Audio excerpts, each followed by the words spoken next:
As Adam, this is also a very delicate film about.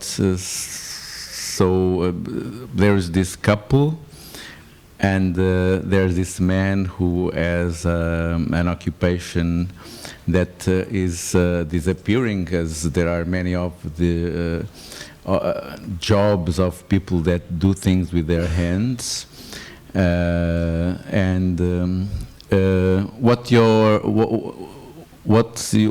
was your when you did you decide to do this film and about these people? This film is born somehow unconsciously, because I think every film is made out of different inspirations, people that we meet that inspire us, that touch us, places that we meet as well, in another matter, that inscribe themselves within us. And there's a moment when all these things make their way inside and you feel the need to tell a story.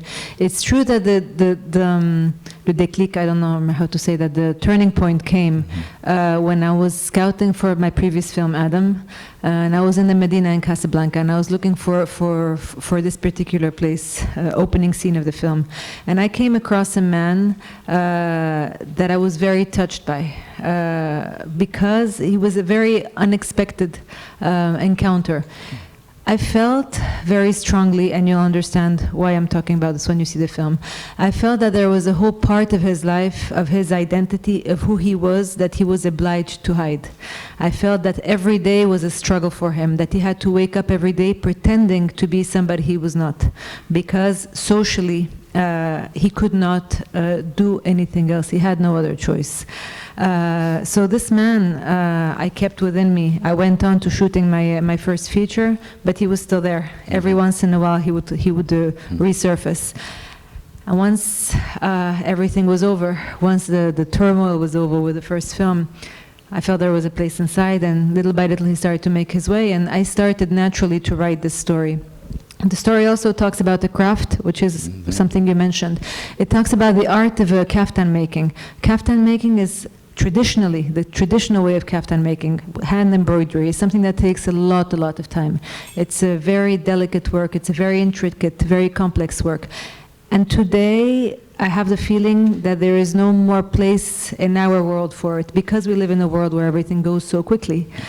And it's something that hurts me deeply, because I see these artisans, these beautiful artisans, disappearing one after the other, and their craft is not being passed on, because they no longer find somebody to pass it on to, because the youth don't want to learn this craft anymore. It's too time consuming. We live in a society where we want to consume, move on to what's next. It's all about fast fashion, cheap fashion, and this is something else. This is an art that this man does.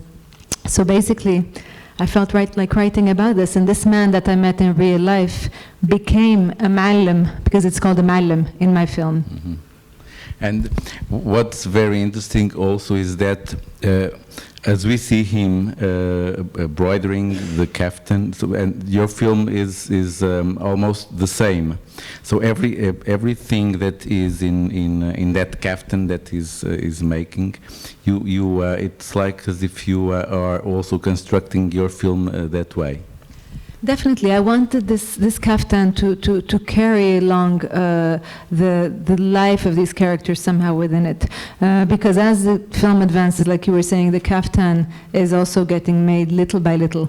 In all its complexity, in all its intricacy, as we discover also the complexity of the life of these characters, because I mean, what I'm passionate about is the humane, is about beings, and these for me are complex beings in complex situations, and we have the tendency to simplify things, but things aren't simple in life, you know. And that's why for me this kaftan is synonymous of the complexity of these three characters and the ties that are gonna get stitched between them. As Halim works on his kaftan, he's also, how can I say it, trying to stitch his own wounds, because he makes these beautiful kaftans that can be worn by the women, that can be worn in happy occasions, shown to everybody. But then there's this whole part of his existence that he has to keep in the dark because he has no other choice.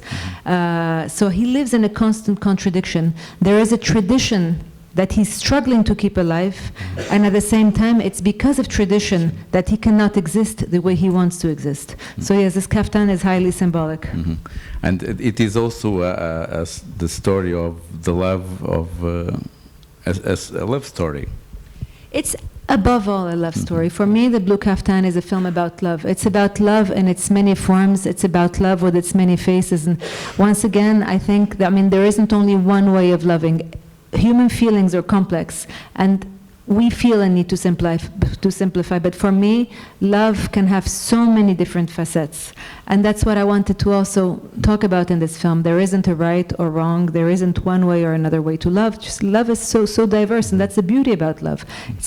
It's a film about the love between these beings, and it's a film about the love of a craft, like I said, the craft that's disappearing. And just because it's true that as I wrote this film, I didn't know at the beginning why there was this kaftan. Because when I write, I generally, it's always in response to an emotion. It's never something rational. I always have the feeling that the characters, the story, make their way within me, and I just, I'm carried along. I let myself get carried.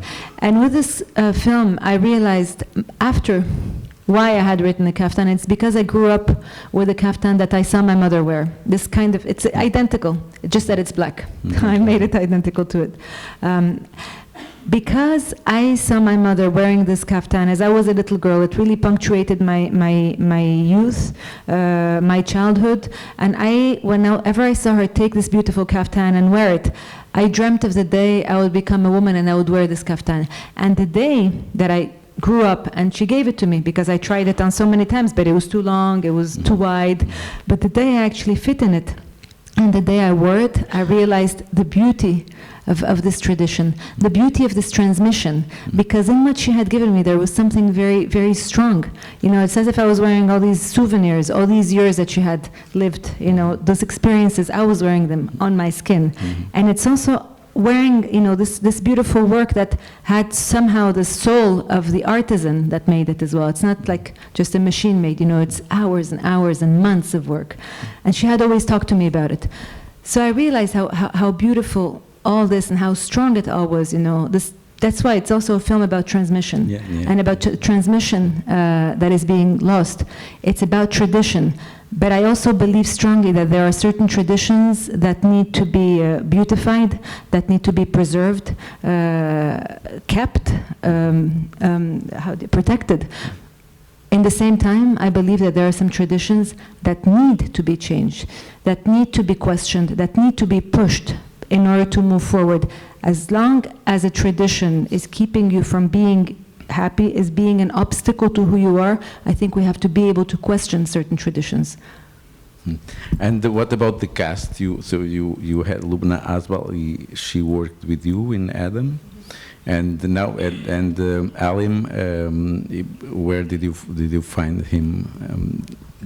Halim is Lubna, like you said, worked with me in Adam, and I got to know Lubna, and I realized how much she gave when she believed in a character she was playing. And I knew that in Lubna Zabal I would find my Mina, because the woman she plays is called Mina. I knew that I would find my Mina, because once again it's a very complex character. She has to go through a lot of things in her life, and I knew that Lubna had this strength of character because she gives everything when she acts. She's not acting, she's being her character, and that's exactly what we got when we were making this film together. So as I wrote the script, I wrote it with Lubna's face in my mind. As for Salah Bakri, who plays the character of Halim, it was a different story because I had a very big national casting in Morocco, and then I didn't find the Halim I was looking for, so I opened it and I searched abroad. And I was very, very touched by the humanity that this man carried naturally. And after having seen his work, after having talked to him, after exchanging a lot about the script, I really felt very strongly that he could be the Halim. I had imagined. It's very hard for me when I write. One of the hardest moments is a casting, because it's true that my films don't have a lot of characters, but I have the feeling that I live with these characters, that these characters really live within me. For so long, I have their experience, I imagine them. So finding the actors or actresses that are going to be able to give them flesh, for me is very, very tough, but I was very lucky to have these three wonderful actors. In Adam, you had you said you were inspired in some paintings for the cinematography of the film, but Adam was almost spent the whole film in that small house. And what were your inspirations for the light and the color of this film? For the blue caftan, I think it's the same. I mean, I am very inspired. I mean, once again, we are in very enclosed spaces, and that's because I like cutting myself off from the outside world in order to be with the characters. I like being able to delve inside their interiority. I search for their intimacy. That's really what I want, you know. And for that, it's important to be with them only. So I want to have an anchor in the society around them. I want to know where they're coming from in order to understand them better. But then I want to just be with them. I want to really feel that I'm under their skin, that I'm in their breath, that I'm at every glance, that I'm in the little details that we generally don't see because we don't pay attention to them. And that's the magic of cinema, is that you can decide where you put your camera and what the image tells about the character. So it's just really trying to look for this intimacy and getting to this closeness with them. And it's true that I'm very inspired by painting. I do paint myself. And for me, it's something that as I write, generally, I write in color. I have the feeling that it's like a painting, you know. I mean, these characters, it's like if they lived inside these colors, inside these textures, because for me, they help bring about the experience of these characters. It's always in this quest of their interior truth, of this intimacy, that it is what I really want to tell. Mm-hmm. Just one final question. So the film was in the official selection of Cannes, the latest edition of Cannes Film Festival. In the section Un Certain Regard, it won the Pressure Prize from the International Critic. It's the entry of Morocco for the Oscar for Best International Film. It has gone to many festivals. How do you feel with what's going around the film? Oh, I feel that. I mean, I'm very touched because I feel that the story I wanted to tell, that the characters I wanted to portray above all, are coming through, that they're being understood, that they're existing. Because when you write characters, you write them on paper and you write them in your imagination. And there's a moment where they leave you and they're meeting the world around them.